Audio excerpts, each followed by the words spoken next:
Genèse, chapitre 1. Au commencement, Dieu créa le ciel et la terre. La terre était informe et vide. Il y avait des ténèbres à la surface de l'abîme, mais l'Esprit de Dieu planait au-dessus des eaux. Dieu dit que la lumière soit, et la lumière fut. Dieu vit que la lumière était bonne, et Dieu sépara la lumière d'avec les ténèbres. Dieu appela la lumière jour, et il appela les ténèbres nuit. Il y eut un soir, et il y eut un matin, ce fut un jour. Dieu dit qu'il y ait une étendue entre les eaux pour séparer les eaux des eaux. Dieu fit donc cette étendue, sépara les eaux qui sont au-dessous de l'étendue d'avec les eaux qui sont au-dessus. Il en fut ainsi. Dieu appela l'étendue ciel. Il y eut un soir et il y eut un matin. Ce fut un deuxième jour. Dieu dit que les eaux qui sont au-dessous du ciel s'amassent en un seul endroit et que la partie sèche apparaisse. Il en fut ainsi. Dieu appela terre la partie sèche et il appela mer la masse des eaux.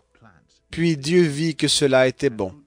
Puis Dieu dit que la terre se couvre de verdure, d'herbes porteuses de semences, d'arbres fruitiers, donnant sur la terre des fruits selon leur espèce et ayant en eux leurs semences. Il en fut ainsi. La terre produisit de la verdure, de l'herbe porteuse de semences selon son espèce, et des arbres donnant du fruit et ayant en eux leurs semences selon leur espèce. Dieu vit que cela était bon. Il y eut un soir et il y eut un matin. Ce fut un troisième jour. Dieu dit qu'il y ait des astres dans l'étendue céleste pour séparer le jour et la nuit, que ce soit des signes pour marquer les temps, les jours et les années, que ce soit des astres dans l'étendue céleste pour éclairer la terre. Il en fut ainsi. Dieu fit les deux grands astres, le grand pour dominer sur le jour et le petit pour dominer sur la nuit. Il fit aussi les étoiles. Dieu les plaça dans l'étendue céleste pour éclairer la terre, pour dominer sur le jour et sur la nuit, et pour séparer la lumière d'avec les ténèbres. Dieu vit que cela était bon. Il y eut un soir et il y eut un matin. Ce fut un quatrième jour. Dieu dit que les eaux se mettent à grouiller d'êtres vivants et que sur la terre des oiseaux volent sous l'étendue céleste. Dieu créa selon leur espèce les grands monstres marins et tous les êtres vivants qui nagent et dont les eaux se mirent à grouiller. Il créa aussi tout oiseau ailé selon son espèce. Dieu vit que cela était bon. Dieu les bénit en disant « Soyez féconds, multipliez-vous et remplissez les eaux des mers, et que les oiseaux se multiplient sur la terre. » Il y eut un soir, et il y eut un matin. Ce fut un cinquième jour. Dieu dit que la terre produise des êtres vivants selon leur espèce, bétail, reptiles, animaux terrestres, chacun selon son espèce. Il en fut ainsi. Dieu fit les animaux de la terre selon leur espèce, le bétail selon son espèce, et tous les reptiles du sol selon leur espèce. Dieu vit que cela était bon.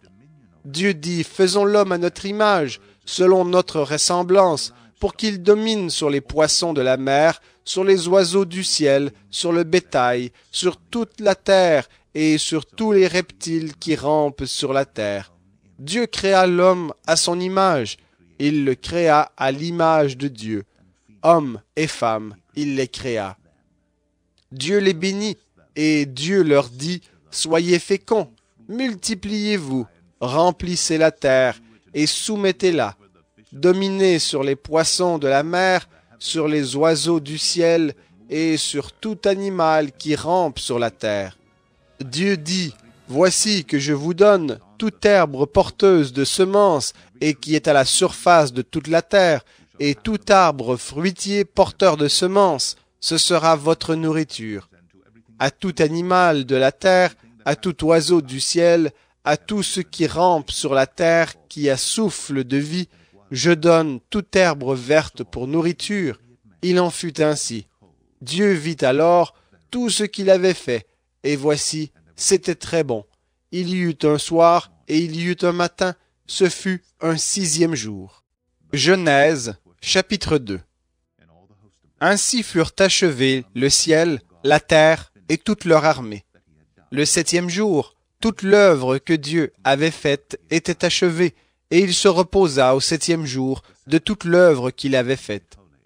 Dieu bénit le 7e jour et le sanctifia, car en ce jour, Dieu s'était reposé de toute l'œuvre qu'il avait créée. Voici les origines du ciel et de la terre quand ils furent créés, lorsque l'Éternel Dieu fit la terre et le ciel, aucun arbuste de la campagne sur la terre, et aucune herbe de la campagne ne germait encore, car l'Éternel Dieu n'avait pas fait pleuvoir sur la terre, et il n'y avait point d'homme pour cultiver le sol. Mais une vapeur s'éleva de la terre et arrosa toute la surface du sol. L'Éternel Dieu forma l'homme de la poussière du sol. Il insuffla dans ses narines un souffle vital, et l'homme devint un être vivant. Genèse, chapitre 3. Le serpent était le plus rusé de tous les animaux des champs que l'Éternel Dieu avait fait. Il dit à la femme, « Dieu a-t-il réellement dit, vous ne mangerez pas de tous les arbres du jardin ?» La femme dit au serpent, « Nous mangeons du fruit des arbres du jardin. Mais quant au fruit de l'arbre qui est au milieu du jardin, Dieu a dit, vous n'en mangerez pas, et vous n'y toucherez pas, sinon vous mourrez. » Alors le serpent dit à la femme, « Vous ne mourrez pas du tout, mais Dieu sait que le jour où vous en mangerez, vos yeux s'ouvriront, et que vous serez comme des dieux qui connaissent le bien et le mal. » La femme vit que l'arbre était bon à manger, agréable à la vue et propre à donner du discernement. Elle prit de son fruit et en mangea. Elle en donna aussi à son mari qui était avec elle, et il en mangea. Les yeux de tous deux s'ouvrirent. Ils prirent conscience du fait qu'ils étaient nus. Ils se firent des ceintures avec des feuilles de figuier cousues ensemble. Alors ils entendirent la voix de l'Éternel Dieu qui parcourait le jardin avec la brise du soir. L'homme et sa femme allèrent se cacher devant l'Éternel Dieu parmi les arbres du jardin. L'Éternel Dieu appela l'homme et lui dit, « Où es-tu » Il répondit, « J'ai entendu ta voix dans le jardin, et j'ai eu peur, parce que je suis nu. Je me suis donc caché. » L'Éternel Dieu dit, « Qui t'a appris que tu es nu? Est-ce que tu as mangé de l'arbre dont je t'avais défendu de manger ?» L'homme répondit, « C'est la femme que tu as mise auprès de moi qui m'a donné de l'arbre, et j'en ai mangé. » Alors l'Éternel Dieu dit à la femme, « Pourquoi as-tu fait cela ?» La femme répondit, « Le serpent m'a induite en erreur, et j'en ai mangé. » L'Éternel Dieu dit au serpent, « Puisque tu as fait cela, tu seras maudit entre tout le bétail et tous les animaux de la campagne. Tu marcheras sur ton ventre et tu mangeras de la poussière tous les jours de ta vie. Je mettrai inimitié entre toi et la femme, entre ta descendance et sa descendance. Celle-ci t'écrasera la tête et tu lui écraseras le talon. » Il dit à la femme, « Je rendrai tes grossesses très pénibles.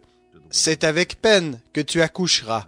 Tes désirs se porteront vers ton mari, mais il dominera sur toi. » Il dit à l'homme, « Parce que tu as écouté la voix de ta femme et que tu as mangé de l'arbre dont je t'avais défendu de manger, le sol sera maudit à cause de toi. C'est avec peine que tu en tireras ta nourriture tous les jours de ta vie. Il te produira des chardons et des broussailles, et tu mangeras l'herbe de la campagne. C'est à la sueur de ton visage que tu mangeras du pain, jusqu'à ce que tu retournes dans le sol d'où tu as été pris, car tu es poussière, et tu retourneras à la poussière. » L'homme donna à sa femme le nom d'Ève, car elle a été la mère de tous les vivants. l'Éternel Dieu fit à Adam et à sa femme des habits de peau dont il les revêtit. L'Éternel Dieu dit, maintenant que l'homme est devenu comme l'un de nous pour la connaissance du bien et du mal, évitons qu'il tende la main pour prendre aussi de l'arbre de vie, en manger et vivre éternellement. L'Éternel Dieu le renvoya du jardin d'Éden pour qu'il cultive le sol d'où il avait été tiré. Après avoir chassé l'homme, il mit à demeure à l'est du jardin d'Éden les chérubins et la flamme de l'épée qui tournoie pour garder le chemin de l'arbre de vie.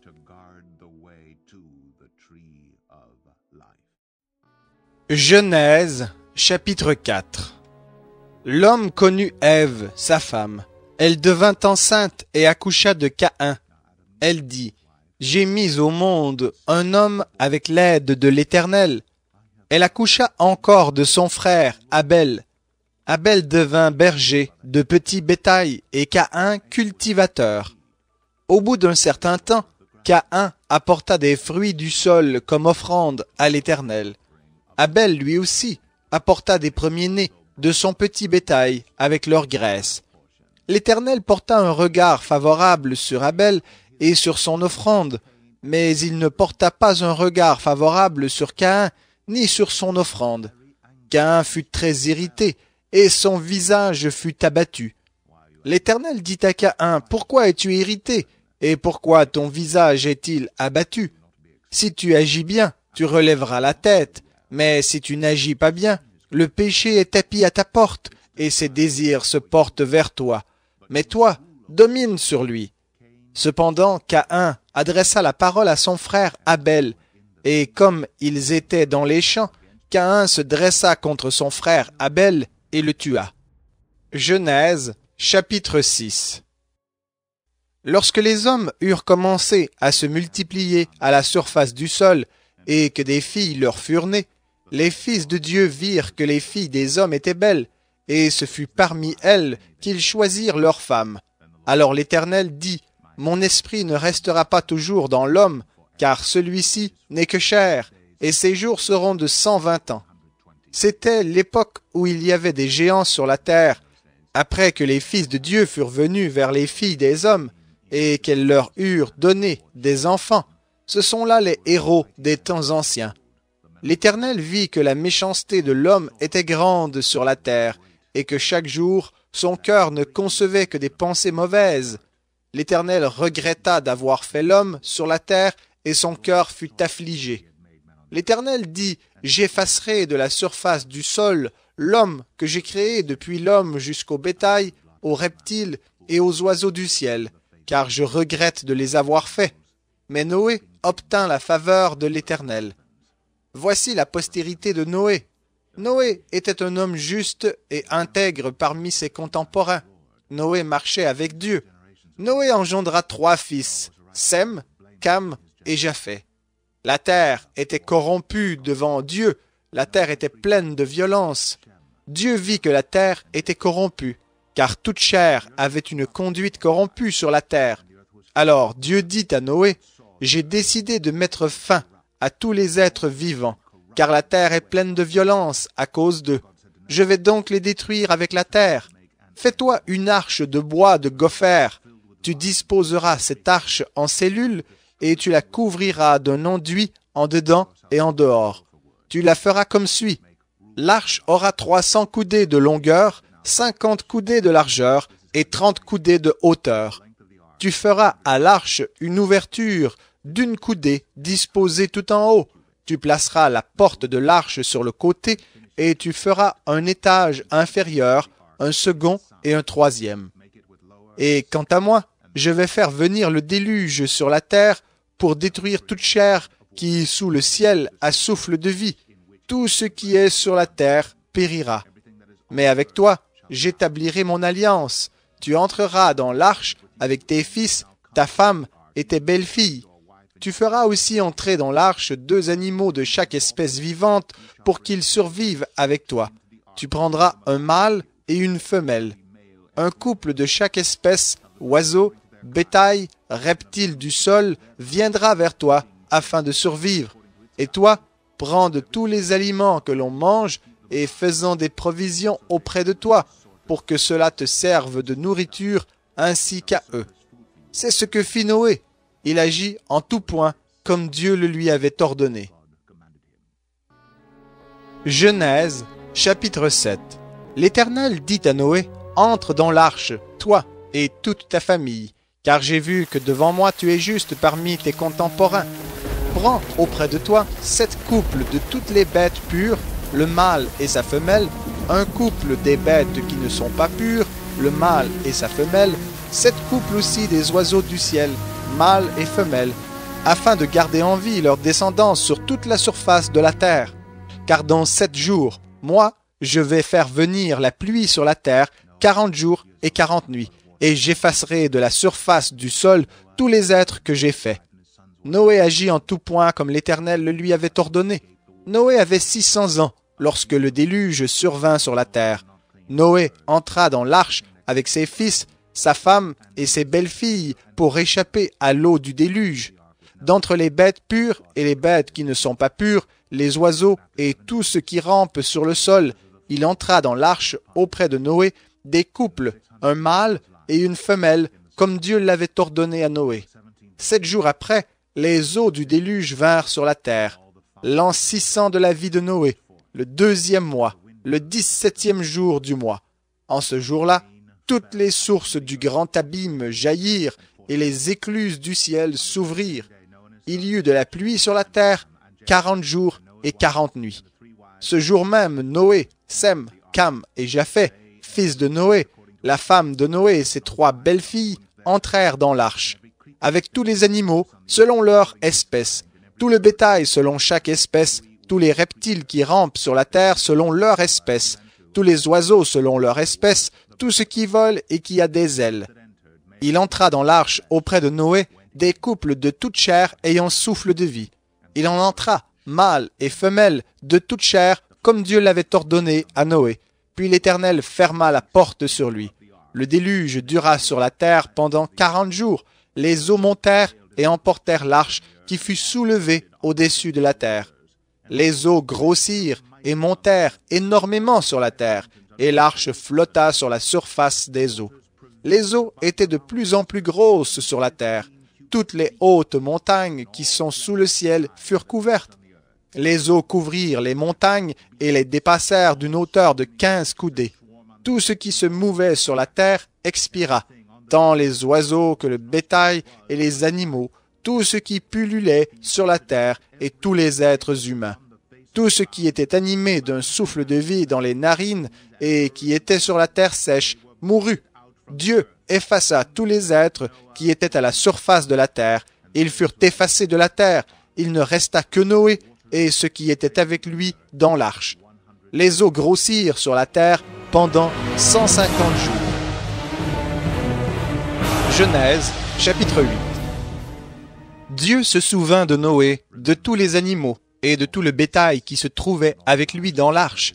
Dieu fit passer un vent sur la terre, et les eaux s'apaisèrent. Les sources de l'abîme et les écluses du ciel furent fermées, et la pluie cessa de tomber. Les eaux se retirèrent de la terre peu à peu, et les eaux diminuèrent au bout de 150 jours. Le 7e mois, le 17e jour du mois, l'arche s'arrêta sur les montagnes d'Ararat. Les eaux allèrent en diminuant jusqu'au 10e mois. Le 10e mois, le 1er du mois, les sommets des montagnes apparurent. Au bout de 40 jours, Noé ouvrit la fenêtre qu'il avait faite à l'arche. Il lâcha le corbeau qui sortit et revint à plusieurs reprises jusqu'à ce que les eaux aient séché sur la terre. Il lâcha aussi la colombe pour voir si les eaux avaient baissé à la surface du sol. Mais la colombe ne trouva pas de perchoir pour ses pattes et revint à lui dans l'arche, car il y avait encore de l'eau à la surface de toute la terre. Il tendit la main, la prit et la fit rentrer auprès de lui dans l'arche. Il attendit encore 7 autres jours et lâcha de nouveau la colombe hors de l'arche. La colombe revint à lui sur le soir. Elle tenait dans son bec une feuille arrachée à un olivier. Noé sut ainsi que les eaux avaient baissé sur la terre. Il prit encore patience 7 autres jours, puis il lâcha la colombe, mais elle ne revint plus à lui. L'an 601, le premier du premier mois, les eaux avaient séché sur la terre. Noé écarta la couverture de l'arche. Il regarda, et voici que la surface du sol avait séché. Le second mois, le 27e jour du mois, la terre était sèche. Genèse, chapitre 9. Dieu bénit Noé, ainsi que ses fils, et leur dit, « Soyez féconds, multipliez-vous, et remplissez la terre. Vous serez un sujet de crainte et de terreur pour tout animal de la terre, pour tout oiseau du ciel, pour tout ce qui rampe sur le sol, et pour tous les poissons de la mer. Ils sont livrés entre vos mains. Tout ce qui rampe et qui vit vous servira de nourriture. Je vous le donne comme je l'ai fait des végétaux. Pourtant, vous ne mangerez pas de chair avec sa vie, c'est-à-dire avec son sang. Mais aussi, je réclamerai votre sang, c'est-à-dire votre vie. Je le réclamerai à tout animal, et je réclamerai à chaque homme la vie de l'homme qui est son frère. Celui qui verse le sang de l'homme, par l'homme son sang sera versé. Car Dieu a fait l'homme à son image. Et vous, soyez féconds et multipliez-vous. Peuplez la terre et multipliez-vous sur elle. Dieu parla encore à Noé et à ses fils avec lui en disant, « Quant à moi, j'établis mon alliance avec vous et avec votre descendance après vous, avec les êtres vivants qui sont avec vous, tant les oiseaux que le bétail et tous les animaux de la terre, avec tous ceux qui sont sortis de l'arche, avec tous les animaux de la terre. J'établis mon alliance avec vous. Il n'arrivera plus que toute chair soit retranchée par les eaux du déluge, et il n'y aura plus de déluge pour détruire la terre. Dieu dit, « Voici le signe de l'alliance que je place entre moi et vous, ainsi que tous les êtres vivants qui sont avec vous pour les générations à venir. Je place mon arc dans la nuée, et il sera un signe d'alliance entre moi et la terre. Quand j'aurai rassemblé des nuages au-dessus de la terre, l'arc paraîtra dans la nuée, et je me souviendrai de mon alliance entre moi et vous, ainsi que tous les êtres vivants, et les eaux ne se transformeront plus en déluge pour détruire toute chair. L'arc sera dans la nuée, et je le regarderai pour me souvenir de l'alliance perpétuelle entre Dieu et tous les êtres vivants qui sont sur la terre. Dieu dit à Noé, « Tel est le signe de l'alliance que j'établis entre moi et toute chair qui est sur la terre. » Les fils de Noé qui sortirent de l'arche étaient Sem, Cam et Japheth. Cam fut le père de Canaan. Les 3 fils de Noé repeuplèrent la terre. Genèse, chapitre 11. Or, toute la terre parlait un même langage, avec les mêmes mots. Partis de l'Orient, ils trouvèrent une ville au pays de Shinéar, et ils y habitèrent. Ils se dirent l'un à l'autre, « Allons, faisons des briques, et cuisons-les au four. » La brique leur servit de pierre, et le bitume leur servit de mortier. Ils dirent encore, « Allons, bâtissons-nous une ville et une tour dont le sommet touche au ciel, et faisons-nous un nom, afin que nous ne soyons pas disséminés à la surface de toute la terre. » L'Éternel descendit pour voir la ville et la tour que bâtissaient les fils des hommes. L'Éternel dit, « Voilà un seul peuple, ils parlent tous un même langage, et voilà ce qu'ils ont entrepris de faire. Maintenant, il n'y aurait plus d'obstacle à ce qu'ils auraient décidé de faire. Allons, descendons, et là, confondons leur langage, afin qu'ils n'entendent plus le langage les uns des autres. L'Éternel les dissémina loin de là sur toute la surface de la terre, et ils cessèrent de bâtir la ville. C'est pourquoi on l'appela du nom de Babel, car c'est là que l'Éternel confondit le langage de toute la terre, et c'est là que l'Éternel les dissémina sur toute la surface de la terre. Over the face of all the earth. These are the generations of Shem.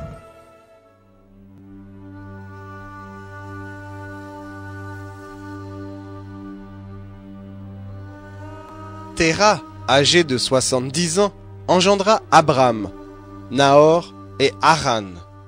Voici la postérité de Téra. Téra engendra Abram, Nahor et Haran. Haran engendra Lot. Haran mourut en présence de son père Téra, au pays de sa naissance à Our des Chaldéens. Abram et Nahor se marièrent. La femme d'Abram se nommait Saraï, et la femme de Nahor, Milka, fille d'Haran, père de Milka et père de Yiska. Saraï était stérile, elle n'avait point d'enfant. Téra prit son fils Abram, son petit-fils Lot, fils d'Haran, et sa belle-fille Saraï, femme de son fils Abram. Ils sortirent ensemble d'Our des Chaldéens pour se rendre au pays de Canaan. Ils arrivèrent à Haran et ils y habitèrent. La durée de la vie de Téra fut de 205 ans, et Téra mourut à Haran.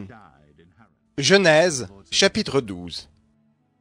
L'Éternel dit à Abram, « Va-t'en de ton pays, de ta patrie et de la maison de ton père vers le pays que je te montrerai. Je ferai de toi une grande nation, et je te bénirai.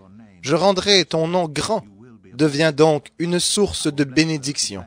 Je bénirai ceux qui te béniront, je maudirai ceux qui te maudiront.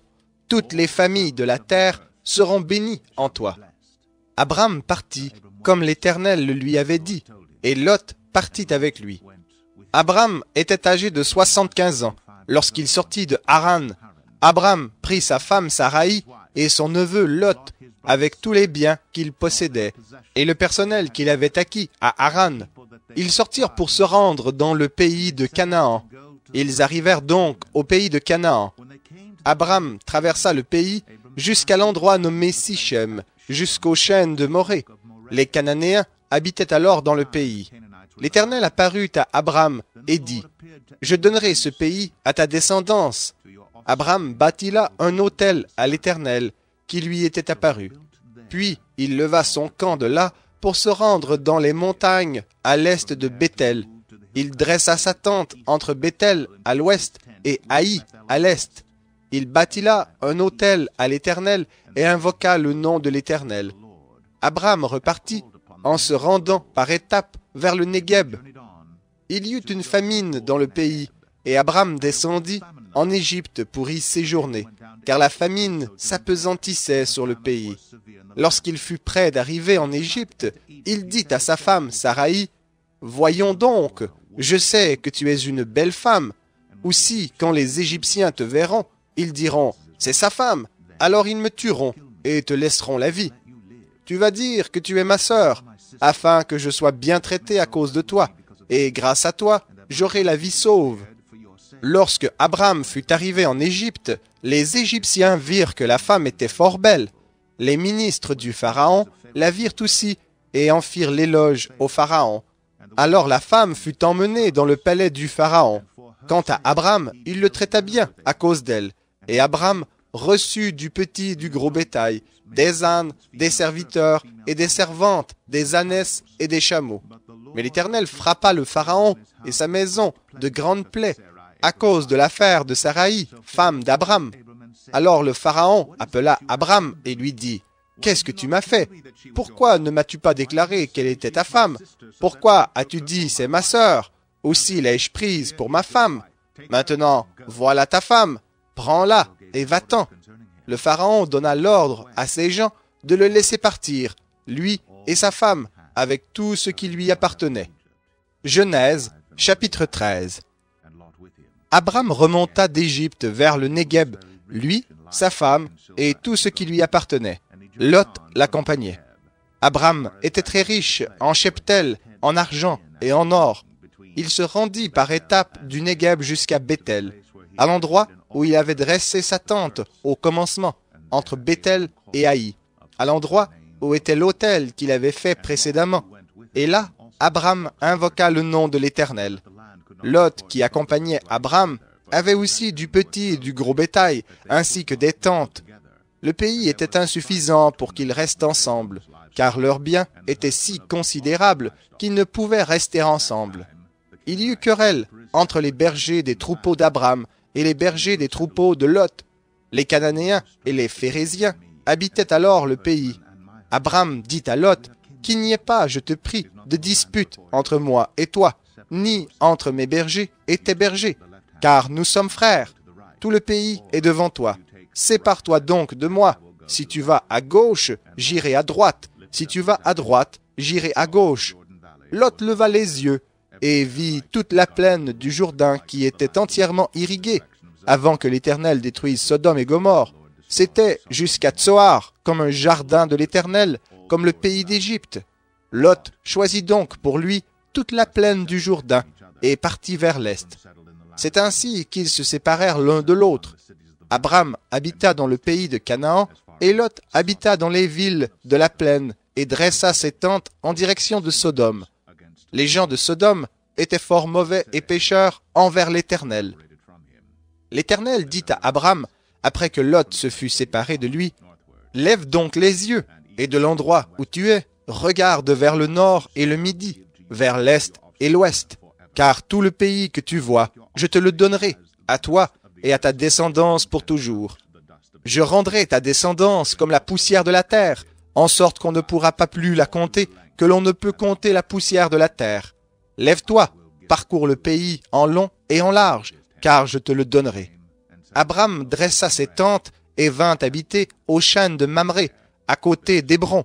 Il bâtit là un autel à l'Éternel. Genèse, chapitre 14. Au temps d'Amraphel, roi de Shinéar, d'Arioc, roi d'Élassar, de Kédorlaomer, roi d'Élam, et de Tidéal, roi de Goyim, il arriva que ces rois firent la guerre à Béra, roi de Sodome, à Birka, roi de Gomorre, à Shineab, roi d'Adma, à Shemehéber, roi de Tseboïm, et au roi de Béla, c'est-à-dire Tsoar. Tous ceux-là opérèrent leur liaison dans la vallée de Siddim, qui est la mer Salée. Pendant 12 ans, ils avaient été les vassaux de Kédorlaomer, et la 13e année, ils s'étaient révoltés. Mais la 14e année, Kédorlaomer et les rois qui étaient avec lui arrivèrent et bâtirent les Réphaïm à Ashteroth-Karnaïm, les Ouzim à Ham, les Émines à Chavé-Kiriataïm et les Horiens dans leurs montagnes de Séhir, jusqu'au chêne de Paraon, qui est près du désert. Puis ils s'en retournèrent, arrivèrent à En-Mikpat, qui est Kadesh, et bâtirent les Amalécites sur tout leur territoire, ainsi que les Amoréens établis à Hatzatson-Tamar. Alors sortirent le roi de Sodome, le roi de Gomorre, le roi d'Adma, le roi de Tseboïm et le roi de Béla, c'est-à-dire Tsoar, et ils se rangèrent en bataille contre eux dans la vallée de Siddim, contre Kédorlaomer, roi d'Élam, Tidéal, roi de Goyim, Amraphel, roi de Shinéar, et Arioc, roi d'Élassar, 4 rois contre 5. La vallée de Siddim était couverte de puits de bitume. Le roi de Sodome et celui de Gomorre s'enfuirent et y tombèrent. Le reste s'enfuit vers la montagne. Les vainqueurs prirent tous les biens de Sodome et de Gomorre et toutes leurs provisions, puis ils s'en allèrent. Ils prirent aussi, avec ces biens, Lot, fils du frère d'Abram, et ils s'en allèrent. Lot habitait à Sodome. Un rescapé vint l'annoncer à Abram, l'Hébreu. Celui-ci demeurait au chêne de Mamré, l'Amoréen, frère d'Ekkol et frère d'Aner, qui avait fait alliance avec Abram. Dès qu'Abram eut appris que son neveu avait été capturé, il arma 318 de ses plus braves serviteurs, nés dans sa demeure, et il poursuivit les rois jusqu'à Dan. Il divisa sa troupe pour les attaquer de nuit, lui et ses serviteurs. Il les battit et les poursuivit jusqu'à Oba, qui est au nord de Damas. Il ramena tous les biens. Il ramena aussi Lot, son frère, avec ses biens, ainsi que les femmes et le peuple. Après qu'Abram fut revenu vainqueur de Kédorlaomer et des rois qui étaient avec lui, le roi de Sodome sortit à sa rencontre dans la vallée de Chavé, qui est la vallée du roi. Melchisédek, roi de Salem, fit apporter du pain et du vin. Il était sacrificateur du Dieu Très-Haut. Il bénit Abram et dit, « Béni soit Abram par le Dieu Très-Haut, maître du ciel et de la terre. Béni soit le Dieu Très-Haut qui a livré les adversaires entre tes mains. » Et Abram lui donna la dîme de tout. Le roi de Sodome dit à Abram, « Donne-moi les personnes et prends pour toi les biens. » Abram répondit au roi de Sodome, « Je lève la main vers l'Éternel, le Dieu Très-Haut, maître du ciel et de la terre. Je ne prendrai rien de tout ce qui est à toi, pas même un fil, ni une bride de sandales, pour que tu ne puisses pas dire « J'ai enrichi Abraham ». Rien pour moi, seulement ce qu'ont mangé les jeunes gens et la part des hommes qui sont allés avec moi. Aner, Ekcol et Mamré, eux, ils prendront leur part. Genèse, chapitre 15. Après ces événements, la parole de l'Éternel fut adressée à Abraham dans une vision en ces termes. « Sois sans crainte, Abraham. Je suis moi-même ton bouclier, et ta récompense sera très grande. » Abraham répondit, « Seigneur, Éternel, que me donneras-tu? Je m'en vais sans enfant, et l'héritier de ma maison, c'est Eliezer de Damas. » Il ajouta, « Tu ne m'as pas donné de descendance, et celui qui est né dans ma maison sera mon héritier. » Mais l'Éternel lui adressa la parole et dit, « Ce n'est pas lui qui sera ton héritier, mais bien celui qui sortira de tes entrailles qui sera ton héritier. » Il le mena dehors et dit, « Contemple donc le ciel et compte les étoiles, si tu peux les compter. » Il ajouta, « Telle sera ta descendance. » Abraham crut en l'Éternel, qui le lui compta comme justice.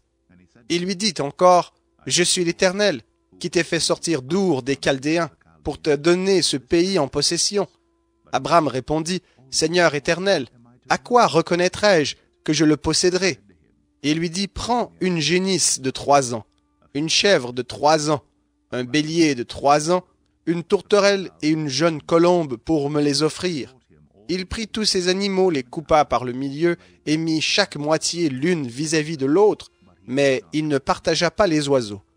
Les oiseaux de proie s'abattirent sur les cadavres et Abraham les chassa. Au coucher du soleil, Abraham fut accablé de sommeil et aussi de frayeur dans l'obscurité profonde. L'Éternel dit à Abraham, « Sache que tes descendants seront des immigrants dans un pays qui ne sera pas le leur. Ils y seront esclaves et on les maltraitera pendant 400 ans. Mais je jugerai la nation dont ils auront été les esclaves et ils sortiront ensuite avec de grands biens. Toi, tu mourras en paix, tu seras enseveli après une heureuse vieillesse. À la 4e génération, ils reviendront ici, car c'est alors seulement que la déchéance morale des Amoréens aura atteint son comble. Quand le soleil fut couché, l'obscurité devint profonde, alors une fournaise fumante et des flammes passèrent entre les animaux partagés.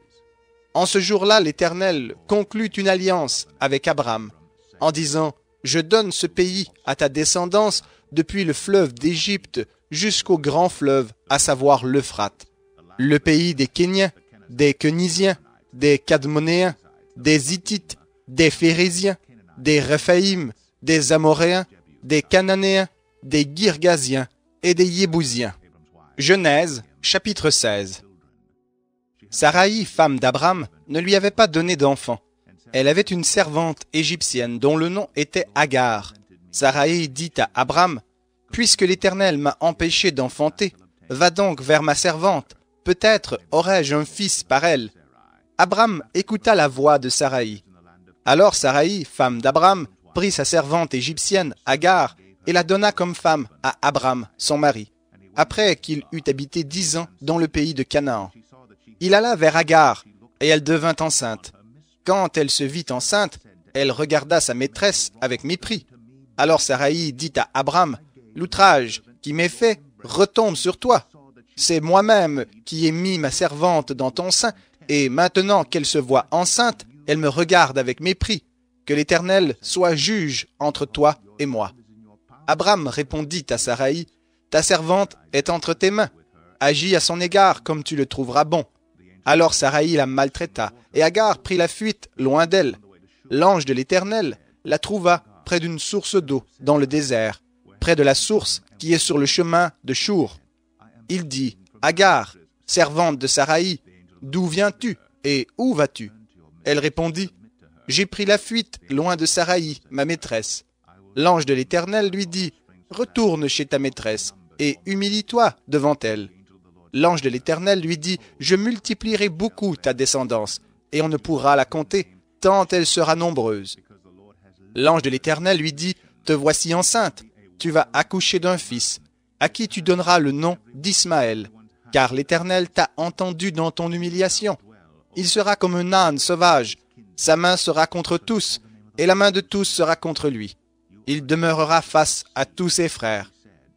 Elle appela l'Éternel qui lui avait parlé du nom de Atta El-Roi. Car, dit-elle, ai-je rien vu ici après qu'il m'a vu? C'est pourquoi l'on a appelé ce puits le puits de Laï-Roi. Il est entre Kadesh et Béred.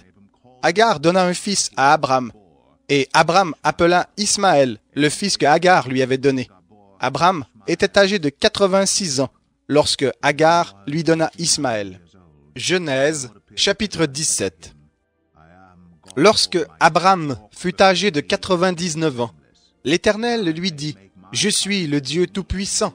Marche devant ma face et sois intègre. J'établirai mon alliance avec toi, et je te multiplierai à l'extrême. » Abram tomba face contre terre, et Dieu lui parla en ces termes. « Pour moi, voici mon alliance avec toi. Tu deviendras le père d'une foule de nations. On ne t'appellera plus du nom d'Abram, mais ton nom sera Abraham, car je te rends père d'une foule de nations. Je te rendrai extrêmement fécond. Je ferai naître de toi des nations, et des rois sortiront de toi. J'établirai mon alliance avec toi et ta descendance après toi, dans toutes leurs générations. Ce sera une alliance perpétuelle, en vertu de laquelle je serai ton Dieu et celui de tes descendants après toi. Je te donnerai, et à tes descendants après toi, le pays dans lequel tu viens d'immigrer, tout le pays de Canaan, en possession perpétuelle, et je serai leur Dieu. Dieu dit à Abraham, « Toi, tu garderas mon alliance, toi et tes descendants après toi, dans toutes leurs générations. Voici comment vous garderez l'alliance que je traite avec vous et avec ta descendance après toi. Tout mâle parmi vous sera circoncis. Vous vous circoncirez comme signe d'alliance entre vous et moi. À l'âge de 8 jours, tout mâle parmi vous sera circoncis dans toutes vos générations, qu'il soit né dans la maison ou qu'il soit acquis à prix d'argent de la part d'un étranger qui n'est pas de ta descendance. On devra circoncire celui qui est né dans ta maison et celui qui est acquis avec ton argent. Ce sera dans votre chair la marque d'une alliance perpétuelle. Un mâle incirconcis qui n'aura pas subi la circoncision dans sa chair sera retranché du milieu de son peuple. Il aura rompu mon alliance. Dieu dit encore à Abraham, « Pour ce qui est de ta femme Saraï, tu ne l'appelleras plus Saraï, mais son nom sera Sarah. Je la bénirai, et je te donnerai d'elle aussi un fils. Je la bénirai, et elle donnera naissance à des nations. Les rois de plusieurs peuples sortiront d'elle. » Abraham tomba face contre terre. Il rit et dit en son cœur, « Naîtra-t-il un fils à un homme de 100 ans? Et Sarah, âgée de 90 ans, accoucherait-elle? » Puis Abraham dit à Dieu, « Oh, qu'Ismaël vive devant ta face. » Mais Dieu dit, « Certainement, ta femme Sarah va te donner un fils, et tu l'appelleras Isaac. J'établirai mon alliance comme une alliance perpétuelle avec lui et sa descendance après lui. À l'égard d'Ismaël, je t'ai entendu, je le bénirai, je le rendrai fécond, et je le multiplierai à l'extrême. Il engendrera 12 princes, et je ferai de lui une grande nation. Mais en ce qui concerne mon alliance, je l'établirai avec Isaac, que Sarah te donnera, à cette époque-ci de l'année prochaine. » Lorsqu'il eut achevé de lui parler, Dieu s'éleva au-dessus d'Abraham. Abraham prit son fils Ismaël, tous ceux qui étaient nés dans sa maison, et tous ceux qu'il avait acquis au prix de son argent, tous les mâles parmi les gens de sa maison. Il les circoncit le jour même, comme Dieu le lui avait dit. Abraham était âgé de 99 ans lorsqu'il fut circoncis. Son fils Ismaël était âgé de 13 ans lorsqu'il fut circoncis. Ce jour même, Abraham fut circoncis, ainsi que son fils Ismaël. De même, tous les hommes de sa maison, nés dans sa maison, ou acquis à prix d'argent des étrangers, furent circoncis avec lui. Genèse, chapitre 18. L'Éternel dit, « Ce qu'on reproche à Sodome et Gomorrhe est si énorme, et leur péché si grave, que je vais descendre et voir si l'on agit tout à fait comme je l'entends dire, et si cela n'est pas, je le saurai. » Les hommes se détournèrent de là et se rendirent à Sodome, mais Abraham se tint encore en présence de l'Éternel. Abraham s'approcha et dit, « Feras-tu aussi succomber le juste avec le méchant? Peut-être y a-t-il 50 justes au milieu de la ville.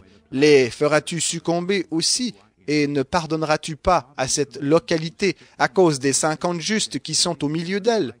Loin de toi de faire une chose pareille, mettre à mort le juste avec le méchant, en sorte qu'il en serait du juste comme du méchant, loin de toi. Celui qui juge toute la terre n'agira-t-il pas selon le droit? L'Éternel dit, si je trouve dans Sodome 50 justes au milieu de la ville, je pardonnerai à toute cette localité à cause d'eux. Abraham reprit et dit, voici donc que j'ai osé parler au Seigneur, moi qui ne suis que poussière et cendre. Peut-être des 50 justes en manquera-t-il 5. Pour 5, détruiras-tu toute la ville? Et l'Éternel dit, je ne la détruirai pas, si j'en trouve là 45. Abraham continua de lui parler en ces termes. Peut-être s'en trouvera-t-il là 40. L'Éternel dit, je ne ferai rien à cause de ces 40. Abraham dit, que le Seigneur ne s'enflamme pas de colère et je parlerai encore. Peut-être s'en trouvera-t-il là 30. L'Éternel dit, je ne ferai rien si j'en trouve là 30.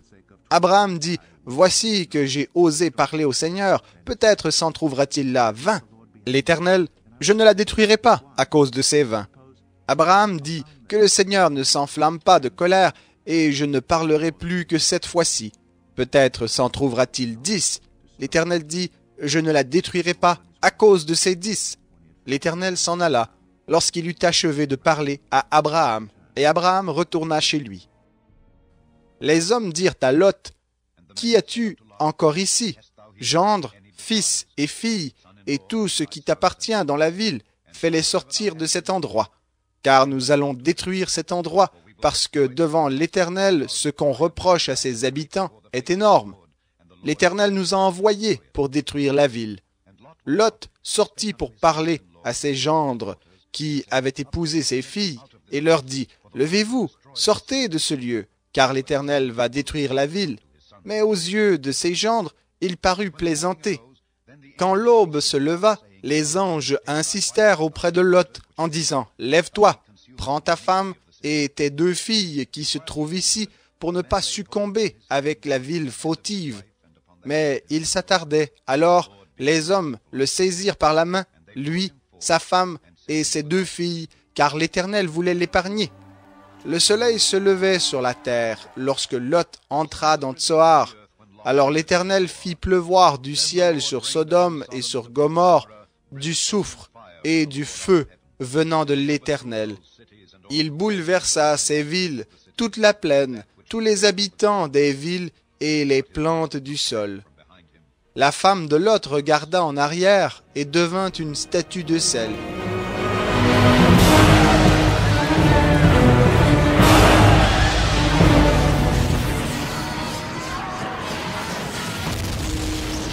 Abraham se leva de bon matin pour aller à l'endroit où il s'était tenu en présence de l'Éternel. Il porta ses regards du côté de Sodome et de Gomorrhe et sur tout le pays de la plaine, et il vit s'élever de la terre une fumée comme la fumée d'une fournaise. Lorsque Dieu détruisit les villes de la plaine, Dieu se souvint d'Abraham et retira Lot du cataclysme lorsqu'il bouleversa les villes où Lot avait habité. Lot monta de Tsoar pour habiter avec ses 2 filles dans la montagne, car il craignait de rester à Tsoar. Il habitait dans une caverne. Genèse, chapitre 21. L'Éternel intervint en faveur de Sarah, comme il l'avait dit, et l'Éternel agit pour Sarah selon sa parole. Sarah devint enceinte et donna un fils à Abraham dans sa vieillesse, au temps fixé dont Dieu lui avait parlé. Abraham appela Isaac, le fils qui lui était né, celui que Sarah lui avait donné. Abraham circoncit son fils Isaac âgé de 8 jours, comme Dieu le lui avait ordonné. Abraham était âgé de 100 ans à la naissance de son fils Isaac.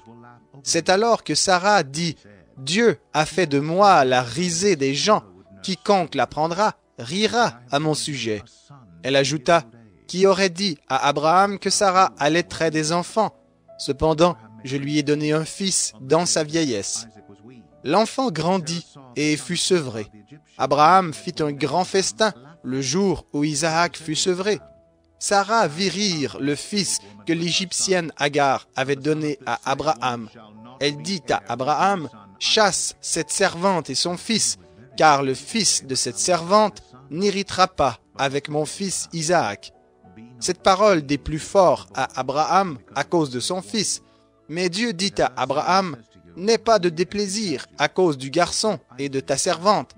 Accorde à Sarah tout ce qu'elle te demandera, car c'est par Isaac que tu auras une descendance qui porte ton nom. Je ferai aussi une nation du fils de ta servante, car il est ta descendance. » Abraham se leva de bon matin, il prit du pain et une outre d'eau qu'il donna à Agar et plaça sur son épaule. Il lui remit aussi l'enfant et il la renvoya. Elle s'en alla et s'égara dans le désert de Béer-Shéba. Quand l'outre d'eau fut épuisée, elle laissa l'enfant sous l'un des arbrisseaux pour aller s'asseoir vis-à-vis à une portée d'arc, car elle disait que je ne vois pas mourir l'enfant. Elle s'assit donc vis-à-vis de lui et se mit à sangloter. Dieu entendit la voix du garçon et l'ange de Dieu appela Agar du haut du ciel et lui dit, « Qu'as-tu, Agar? Sois sans crainte, car Dieu a entendu la voix du garçon là où il est. Lève-toi, prends le garçon, saisis-le par la main, car je ferai de lui une grande nation. » Dieu lui ouvrit les yeux et elle vit un puits d'eau. Elle alla remplir l'outre d'eau et fit boire le garçon. Dieu fut avec le garçon qui grandit, habita dans le désert et devint tireur à l'arc. Il habita dans le désert de Paran, et sa mère lui procura pour femme une Égyptienne. En ce temps-là, Abimélec, accompagné de Picol, chef de son armée, vint parler en ces termes à Abraham. « Dieu est avec toi dans tout ce que tu fais. Jure-moi donc ici, par le nom de Dieu, que tu ne tromperas ni moi, ni mes enfants, ni mes petits-enfants, et que tu auras pour moi et le pays dans lequel tu as séjourné la même bienveillance que celle que j'ai eue pour toi. » Abraham dit, « Je le jurerai. » Mais Abraham fit des reproches à Abimélec au sujet d'un puits d'eau dont s'étaient emparés de force les serviteurs d'Abimélec. Abimélec répondit, « J'ignore qui a fait cette chose-là. Tu ne m'en avais pas fait rapport, et moi je ne l'apprends qu'aujourd'hui. » Alors Abraham prit du petit du gros bétail qu'il donna à Abimélec, puis ils conclurent tous deux une alliance. Abraham plaça à part 7 jeunes brebis du troupeau, et Abimélec dit à Abraham, « Qu'est-ce que ces 7 brebis que tu as placées à part ?» Il répondit, « Tu accepteras de ma main ces 7 brebis comme attestation que c'est moi qui ai creusé ce puits. C'est pourquoi on appelle cet endroit Béer-Shéba, car c'est là qu'ils prêtèrent serment l'un à l'autre. Ils conclurent donc une alliance à Béer-Shéba. Après quoi, Abimélec se leva avec Picol, chef de son armée, et ils retournèrent au pays des Philistins. Abraham planta un tamaris à Béer-Shéba, et il invoqua le nom de l'Éternel, Dieu d'éternité. Abraham séjourna longtemps dans le pays des Philistins.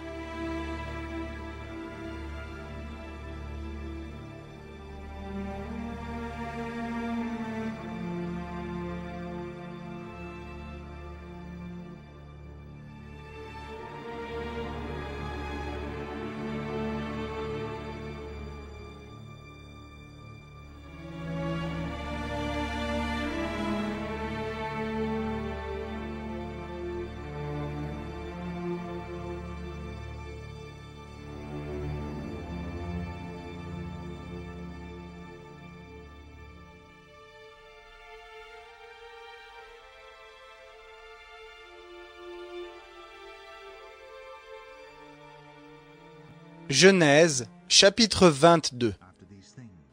Après ces événements, Dieu mit Abraham à l'épreuve et lui dit, « Abraham » Il répondit, « Me voici. » Dieu dit, « Prends donc ton fils, ton unique, celui que tu aimes, Isaac, va-t'en dans le pays de Moria, et là, offre-le en holocauste sur l'une des montagnes que je t'indiquerai. » Abraham se leva de bon matin, sella son âne, et prit avec lui ses 2 jeunes serviteurs et son fils Isaac. Il fendit du bois pour l'holocauste et partit pour se rendre à l'endroit que Dieu lui avait indiqué. Le 3e jour, Abraham, levant les yeux, vit l'endroit de loin. Alors il dit à ses jeunes serviteurs, « Vous, restez ici avec l'âne. Le jeune homme et moi, nous irons là-haut pour adorer. Puis nous reviendrons auprès de vous. » Abraham prit le bois pour l'holocauste, le chargea sur son fils Isaac, et prit dans sa main le feu et le couteau. Ils marchèrent tous 2 ensemble. Alors Isaac adressa la parole à son père Abraham et dit, « Mon père !» Il lui répondit, « Me voici, mon fils. » Isaac reprit, « Voici le feu et le bois, mais où est l'agneau pour l'holocauste ?» Abraham répondit, « Mon fils, Dieu va se pourvoir lui-même de l'agneau pour l'holocauste. » Et ils marchèrent tous 2 ensemble. Lorsqu'ils furent arrivés à l'endroit que Dieu lui avait indiqué, Abraham y construisit l'autel et disposa le bois. Il ligota son fils Isaac et le mit sur l'autel par-dessus le bois. Puis Abraham étendit la main et prit le couteau pour égorger son fils. Alors l'ange de l'Éternel appela du ciel et dit, « Abraham, Abraham !»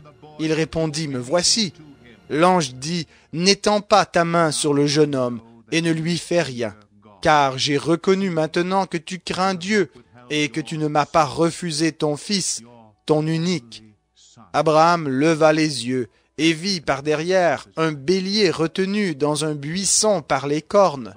Alors Abraham alla prendre le bélier et l'offrit en holocauste à la place de son fils. Abraham donna à cet endroit le nom de Adonai Yireh. C'est pourquoi l'on dit aujourd'hui, sur la montagne de l'Éternel, il sera pourvu. L'ange de l'Éternel appela Abraham une seconde fois du ciel et dit, « Je le jure par moi-même, oracle de l'Éternel, parce que tu as fait cela et que tu ne m'as pas refusé ton fils, ton unique, je te comblerai de bénédictions et je multiplierai ta descendance comme les étoiles du ciel et comme le sable qui est au bord de la mer. Ta descendance aura le contrôle de ses ennemis. Toutes les nations de la terre se diront bénies par ta descendance et parce que tu as écouté ma voix. » Abraham s'en retourna vers ses jeunes serviteurs, puis ils se levèrent pour aller ensemble à Beer-Shéba, car Abraham habitait à Beer-Shéba. Après ces événements, on fit à Abraham un rapport en ces termes. « Milka, elle aussi, a enfanté des fils à ton père Nahor, Outs, son premier-né, Bouz, son frère, Kemuel, père d'Aram, Kesed, Azo, Pildak, Yidlaf et Bethuel. Bethuel a engendré Rebecca. Ce sont là les 8 fils que Milka a enfantés à Nahor, frère d'Abraham. Sa concubine, nommée Reuma, a elle aussi eu des enfants, Teba, Gaham, Taak et Maaka. Teba, Gaham, Tahash, and Maaka.